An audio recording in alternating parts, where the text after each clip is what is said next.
hands together. Welcome to the stage, the brilliant Mr. Joe Bob!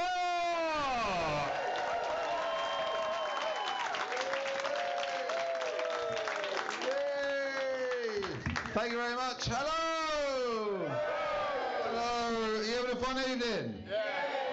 Yeah, good. You seem like a nice bunch. If you're enjoying yourselves, please leave a nice review. We've had some nice reviews. We've had some shit reviews. Do you want to hear some shit reviews we've had? Okay, those are the English people in the audience. Oh, there's bloody loads. Someone put my wife booked it for our anniversary. We are no longer married. Someone put, I brought my mum and there were lots of crude sex jokes. She loved it and I've lost all respect for her. The next one's quite short. Someone just put 1 star. I couldn't find the place. Someone put they picked on my mate, were really horrible to him, picked on his weight, on his appearance, his job, they even did an impression of him. Really horrible to him. It was great, 5 stars. Finally, someone put, I didn't like the final act, he just kept reading out reviews. I can't remember his name, but he looked like a sexy Nicolas Cage.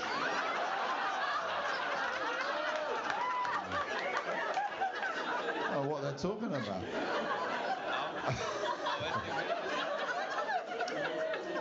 I did enter a Nicolas Cage lookalike competition recently. Genuinely, I had mates message me and they went, you got to enter this Nicolas Cage lookalike competition. You could win. And it was going on in Leicester Square at the Prince Charles Cinema. Genuinely, I entered it and I came 5th. Thank you. Out of 5. Thank you. So annoyed. I wouldn't have minded. The person who came 3rd was a woman. So, oh, you know who Nicolas Cage is? Some people haven't got a clue. Yeah, okay. Young people tend not to know. We've got young people? Yeah. Look at you, full of hope. You're full of hope. You piss me off. You annoy me. Young people annoy me. I'll tell you why young people annoy me. They don't say the word yes anymore. Young people don't say yes. They say 100%. They're sitting there now going 100%, 100%. I've got a younger brother, he does this. He goes around going 100% and he studies maths. Americans, math. He sits there in his maths class, the teacher's like, what's the answer? He's like, 40%. They're like, 40%? He's like, 100%. He comes home, his mum's like, what did you get in maths class? He's like, I got 10%. She's like, 10%? He's like, 100%. He's got a side job where he works in a shop, which must be a nightmare during the sales. People coming up to him, they're like, what's the sale? He's like, 50%. They're like, 50%? He's like, 100%.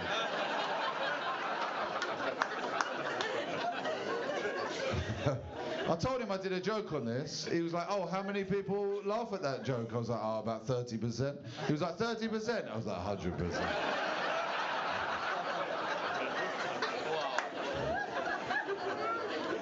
What's the other phrase? There's a phrase young people use at the moment as well that I found out recently. The phrase body count. Are you aware of body count? I didn't know what it meant. There's a few older people going, what's he talking about? Is he talking about murder? I thought they were talking about murder. It turns out it means how many people have you slept with. Right? This young person came up to me, a young woman came up to me and she was like, what's your body count? And I was just like, I don't believe in hurting people. She was like, virgin. Oh man. So it's quite international tonight, isn't it? I've been told it's quite international. I've just come back. I've just come back from the Edinburgh Festival. I was doing the Edinburgh Festival. It's lovely, the Edinburgh Festival. It's in Scotland. I don't know if we've got Scottish people in. Hello. Are you friendly? Are you friendly Scottish? Okay. I'll tell you, if you don't know what the Edinburgh Festival is, what happens? It's the biggest comedy festival in the world. English comedians, is it the best? Yeah. But what happens is English comedians, we go up there and we're like, we're going to entertain the Scottish people. That's what they'll like. They fucking don't. I was about halfway through my show. I asked the audience, I said, are there any foreigners in? This guy at the back just went, yeah, you. I'm going back to London. I'm going back to the 99 Club. And there's Americans, isn't there? There's Americans. I'm told there's Americans. Hello, Americans. Hello. It's so patriotic. This is what I find about Americans. They're quite proud, Americans, even now. They're very proud. And yeah, your music is quite patriotic. This is what I find. You've got songs like Californication and Born in the USA. We had one song we sung in school. It was called London's Burning. Fetch the engine, fire, fire, pour on water. It wasn't a song, it was a health and safety announcement. No one liked that song. Scottish people going, I fucking love that song. That's our national anthem. Oh, that great tune. I'll stop doing the accent now. I do like American TV shows. My favourite TV show is an American TV show. It's called Selling Sunset.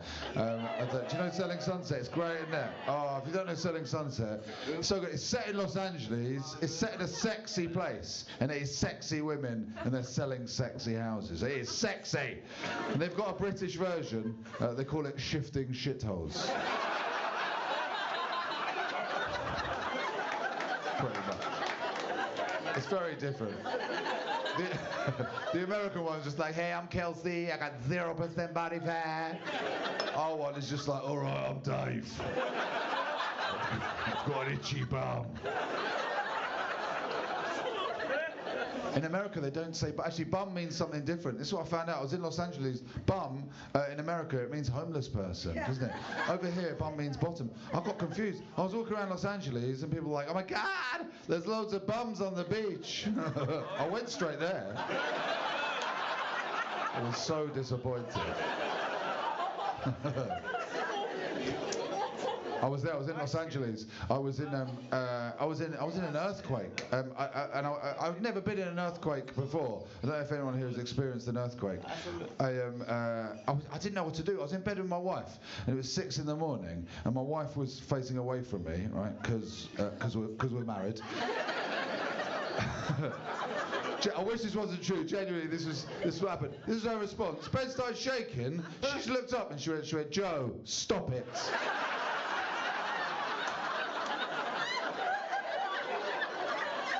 I was like, I'm not touching myself. We're in an earthquake. Then I realised it's probably a good time to touch myself.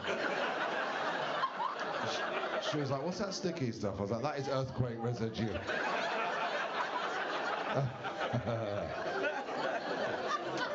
I'm married. I've been married for about 12 years. Man, it gets tough. It does get tough. We've got to that stage now where a lot of my friends do not get on with their partners, right? And I went round to see my mate the other day. He doesn't get on with his wife, and I went, "How are you, Mike?" And he went, "I don't know. How am I, Helen?" my wife is far bad. My wife's like, why do we keep coming around here? I was like, I need the material. It's entertaining. My parents are divorced, and it's hard explaining to a kid about divorce. My mum explained it through my toys. Right? She went, He-Man has left She-Ra for Chitara. Chitara is a slut. I understood. I was 28.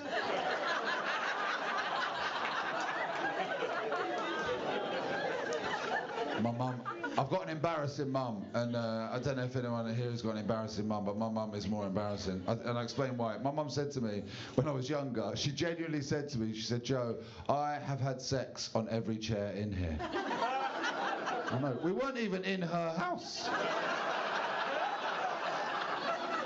We're in a dentist's waiting room. Fair enough. Oh, my man. I don't want to be an embarrassing dad. I don't. I have a dad. Have we got dads in? Hello, dads. You got a lot of energy for a dad. How many have you got, my friend? Two kids. 2 kids. How old are your kids? One's 16, one's 16. 4. Oh, 16 and 4. Yeah. Bit of a gap. Yeah. There's a story there, isn't there? I'm scared. What? I'm scared. What happened? I'm regretting talking to you now. Have you got any advice? Having a 16-year-old, have you got any advice? I've got a 4-year-old and a 9-year-old. I love you. I love you. You've had a bit to drink, haven't you, my friend? I've got dad friends. I've got dad friends who. I've got all sorts of dad. I've got posh dad friends. Posh dads. They like to show off that they've read a book, right? So they name their children after like authors or characters from their favourite books. I think it's stupid. I was explaining how stupid it was to my boy Augustus Gloop.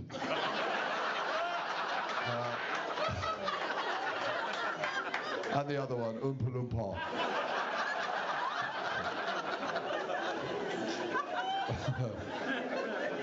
I've got a 4-year-old and a 9-year-old. You've got to entertain them all the time. We just had the holidays. I took my 4-year-old to the zoo. And if you're visiting, by the way, London Zoo is a very good zoo. There's lots of animals. I mean, that is every zoo. But it's quite expensive. I took my 4-year-old to London Zoo, and I went all the way around London Zoo, and I asked him at the end, I said to him, what's your favourite animal? Genuinely, he said pigeon. I said, we could have gone Trafalgar Square for free. My 9-year-old saw me in a dressing gown the other day. In America, actually, you don't call it a dressing gown. I think you call it a robe. I think you call it a bathrobe. And I walked downstairs in the bathrobe, and he had never seen one before. And he went, Daddy's wearing a comfy dress. I was like, I'm not wearing a comfy dress. Don't tell anyone I'm wearing a comfy dress. That night, the first thing he said to my wife, when my wife walked in, he went, Daddy was wearing a comfy dress. And he didn't want anyone to know.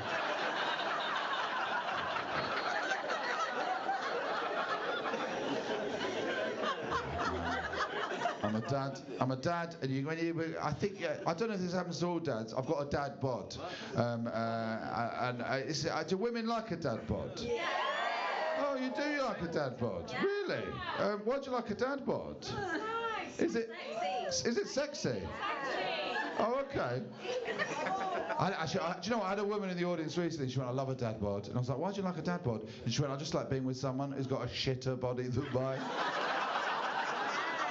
We got married. I don't know. I put on weight recently. I knew I put on weight, genuinely. I went for a run. I felt someone slap my arse, and I realised it was my own arse slapping itself. I wish that wasn't true. Fucking low point. Oh man. I did the marathon recently, 20 years ago. Still counts. My mum drove to meet me. My mum said the worst thing you say to anyone who just finished the marathon. I just ran 26.2 miles, and my mum came up to me and she went, oh, I've had a nightmare getting here. You have? I've got bleeding nipples, mum. Fucking hell. Do you know what? I'll share this with you. My mum went into hospital recently. It was like a routine operation a few weeks ago, and I got a phone call from the hospital saying the operation has gone wrong, right? And something's happened, and your mum is now in a coma. And I had to go all the way. I'd never seen anyone in a coma before. I had to go, and I saw my mum in a coma, and I was holding her hand, and I said, Mum, wake up, wake up. She wasn't waking up, and eventually she woke up, and it was amazing. And as she woke up, I couldn't help it. I leaned in and I went, Mum, I've had a nightmare getting here.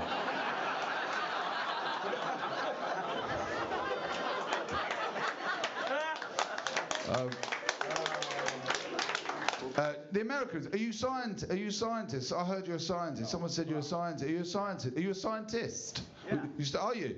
You might know, I've got a great aunt who's quite a famous scientist. Have you heard of Rosalind Franklin? Yes? No? No? Okay, fucking hell, I thought she was quite a good scientist. I'll share with you who she was. My great aunt, I thought she was quite a famous scientist. She was a scientist in the 1950s, and she discovered the structure of DNA, right? Yeah, I know, but I'm doing all right as well. Fucking hell. I can't compete with that. Genuinely, she was in the lab and she took this photograph, which is known as photograph 51, where we saw the structure of DNA for the first time, the double helix structure that we all know, that we all have. And she discovered it. That photograph was stolen by two scientists called Crick and Watson. They claimed it as their own and they won the Nobel Prize. And she wasn't really recognised in her lifetime. She's since been recognised. There's been like films made about her. There was a play made about her called Photograph 51. In that play, she was played by Nicole Kidman. And we were invited along, me and my family were invited along to watch this play. And it was amazing watching Nicole Kidman play my great aunt. And I met Nicole Kidman after, and I sat with Nicole Kidman. Nicole Kidman, it was just me and her. And I said to her, I would never achieve anything like what my great aunt has achieved. And she said, you will. You've already achieved so much. You know, you're in so many big films.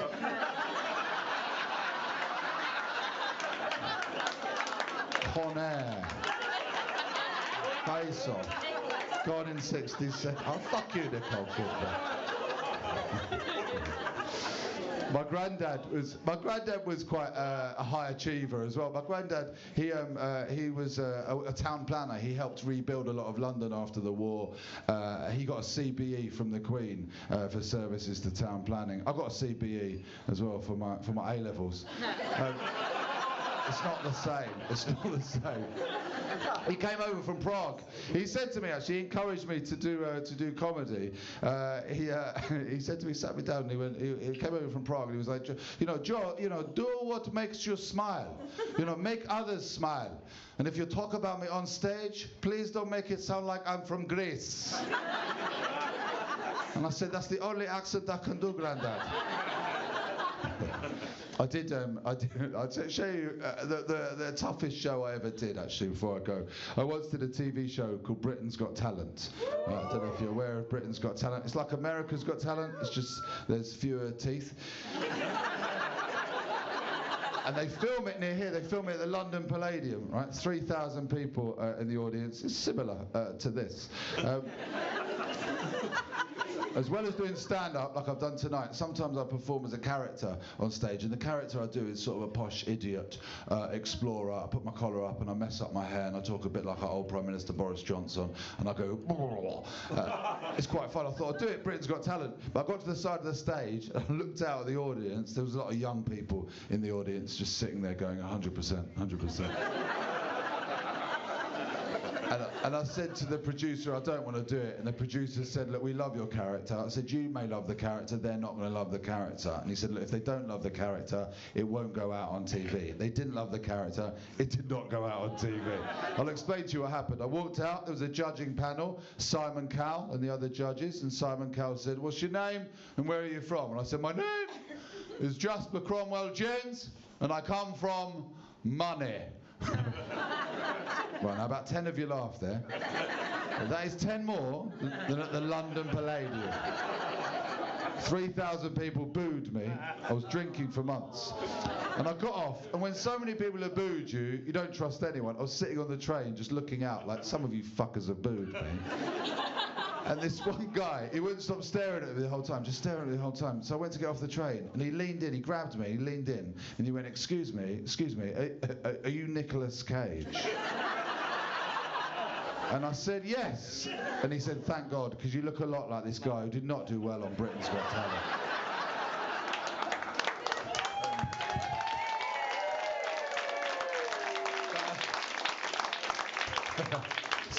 Something good happened to me recently, though. I've just had my first book published. Yay! Thank you. It's called Silly Poems from a Stand-Up. It's available online and stuff. I'll read out a couple of poems before I leave. This happened to me. It's called Dad in Ibiza. I went to Ibiza, my friends and me. I don't care that I'm 43. I'm not too old, I'm fine. I get up for it, have a wine. We go to the club, I think I'm cool. Saw another tragic dad dancing, looking a fool. I waved, he waved back in my direction. Then I realised it was a reflection.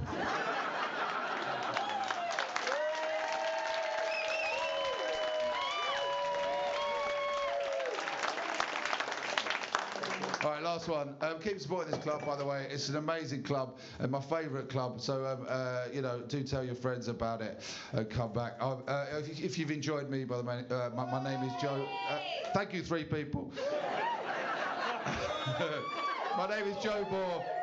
I'm on Instagram at JoeBore1, B-O-R. This is called I've Got Herpes.